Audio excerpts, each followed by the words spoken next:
बिस्मिल्लाहिर्रहमानिर्रहीम। आज हमने CS 610 लेक्चर 6 करना है। सबसे पहले टॉपिक है शिफ्ट ऑपरेशन। शिफ्ट ऑपरेशन क्या होता है? शिफ्ट ऑपरेशन तमाम बाइट्स को हमेशा लेफ़्ट पोजीशन की तरफ शिफ्ट कर देता है। अब नीचे अगर हम देखें तो 16 बिट CRC हार्डवेयर दिखाया गया है जिसके 3 शिफ्ट रजिस्टर हैं और 3 एक्सोर यूनिट्स को यूज़ कर रहा है। ये देखें, ये हमारा शिफ्ट एक रजिस्टर है, ये दूसरा है और ये तीसरा। इसी तरह इसके 3 एक्सोर ऑपरेशंस भी हैं, यूनिट्स भी हैं। शिफ्ट ऑपरेशन का ये रूल होता है कि ये सबसे पहले 0 पर इनिशियलाइज़ किया जाता है और फिर मैसेज के बिट्स को इनपुट के ज़रिए शिफ्ट कर देता है। जब तमाम बिट्स, जैसे कि हमारे पास ऊपर 16 बिट्स हैं, जब ये 16 बिट्स शिफ्ट हो जाती हैं तो रजिस्टर इनके अंदर स्पेसिफाइड CRC ले आता है। अब इससे क्या होता है कि हमारा जो फीडबैक होता है वो CRC के अंदर 0 की फॉर्म में आ जाता है। अब आसान अल्फाज में स्टूडेंट्स, यहाँ पर हमने बेसिकली ये देखना है कि हमारा हार्डवेयर काम कैसे करता है। इसके अंदर हमारा शिफ्ट रजिस्टर होता है, उनका काम बस ये है कि डेटा के बिट्स को एक एक करके आगे धकेलना। और आगे किस तरफ? बाएं तरफ। शुरू में हम मशीन के जो तमाम खाने होते हैं, जो तमाम लोकेशंस होती हैं, उनको 0 कर देते हैं। हम अपना मैसेज मशीन के अंदर डालते हैं।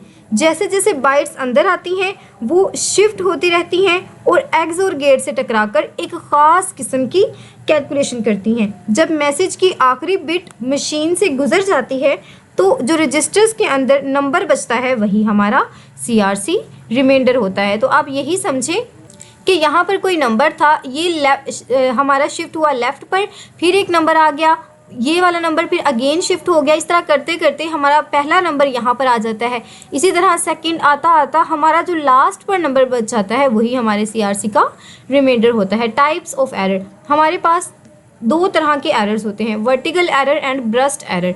अब वर्टिकल एरर क्या होते हैं? वर्टिकल एरर हमेशा हार्डवेयर फेलियर से पैदा होता है। आपने याद रखना है ऐसा कौन सा एरर है जो हार्डवेयर फेलियर से होता है। अब इसके अंदर होता क्या है कि हर सेकंड बिट का जो करेक्टर होता है वो डैमेज हो जाती है। The second bit of every character will damage. इसी तरह ब्रस्ट एरर क्या होता है? When a small set of bits change near a specific location.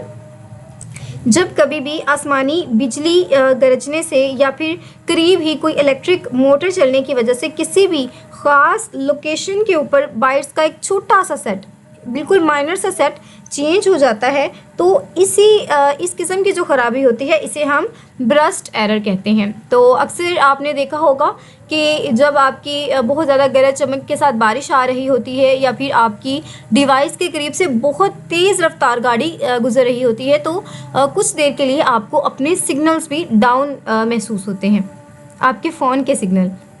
अब लास्ट पर हमारे पास है the modified frame format also include CRC। Modified जो हमारी फॉर्मेट होता है उसके अंदर भी CRC मौजूद होता है। अगर फ्रेम में कोई भी एरर आ जाए तो रिसीवर इस फ्रेम को फ़ौरन डिस्कार्ड कर देता है। तो ये चीज़ें आपकी बहुत इंपॉर्टेंट थी, आपने इस चीज़ को याद रखना है। क्या मॉडिफाइड फ्रेम के अंदर जो मॉडिफाइड फ्रेम फॉर्मेट के अंदर CRC होता है? तो आपने हमेशा याद रखना है येस इट इज़ ट्रू, होता है। इसी तरह अगर कोई एरर आ जाता है तो हमारा फ्रेम क्या करता है? हमारे उस फ्रेम को CRC डिस्कार्ड कर देता है। ये आपके ऑप्शंस आते हैं। अब ये जैसे ब्रस्ट एरर था, वर्टिकल एरर था, CRC था, इन चीज़ों के आप लॉन्ग आते हैं और शॉर्ट आते हैं। इसी तरह आपकी ये चीज़ें MCQs के अंदर भी आती हैं। नेक्स्ट हमारे पास है लैन टेक्नोलॉजी एंड नेटवर्क टोपोलॉजी। जब हमारे पास लैन नहीं था तो पुराने वक्तों में लोग point two point network use करते थे। इसका मतलब है कि अगर 5 कंप्यूटर्स हैं तो हर कंप्यूटर से बाकी 4 कंप्यूटर्स तक अलग अलग और डायरेक्ट तार निकल रही होगी, हर कंप्यूटर के साथ लगी होगी। ये देखिए यहाँ पर नज़र आ रहा है कि यहाँ पर 4 कंप्यूटर है और हर कंप्यूटर की दूसरे कंप्यूटर के साथ एक अलग वायर कनेक्टेड है। इसका फ़ायदा तो हमारे पास ये था कि मेरी तार मेरी मर्ज़ी, मैं जितनी मर्जी स्पीड रखूं किसी की कोई भी अमल दखल नहीं होगा, यानी कि फुल सिक्योरिटी। लेकिन नुकसान भी तो होता है। नुकसान ये था स्टूडेंट कि तारों का एक जाल बन जाता था। अगर आपके पास 10 कंप्यूटर्स हैं तो आपको 45 तारें लगानी पड़ती थी। यहाँ पर आप देख सकते हैं ये चीज़ें लिखी हुई हैं कि आपके फ़ायदे के अंदर सिक्योरिटी और प्राइवेसी आ जाता है। इसके बाद ये इंडिविजुअल कनेक्शन होता है, तो कोई भी अमल दखल नहीं कर सकता। यहाँ पर इसके अगर हम डिसएडवांटेजेस देखें कि बहुत ज़्यादा नंबर्स ऑफ़ कंप्यूटर बढ़ जाते हैं, हमारी जो तारें होती हैं वो बहुत ज़्यादा हो जाती हैं। अब इन तारों को हम कैसे कैलकुलेट कर सकते हैं, n⁻² minus n whole divided by 2। तो इस फार्मूले से हम इसे कैलकुलेट कर सकते हैं। जैसे अब हमारे पास 10 कंप्यूटर हैं तो 10 की पावर 10 माइनस 10 डिवाइडेड बाई 2। तो इसके अगर हम इसको कैलकुलेट करें तो हमें कंप्यूटर तकरीबन 45 तारें बिछानी पड़ेंगी। और इसी तरह अगर 11वां कंप्यूटर आएगा तो इसके लिए हमें मज़ीद 10 कंप्यूटर्स को जोड़ने के लिए 10 नई तारें बिछानी पड़ेंगी। तो ये तो कैलकुलेशन ही इतनी टफ़ है और जाहिर सी बात है इतनी तारों को ख़रीदने पर ख़र्चा भी बहुत ज़्यादा होता है।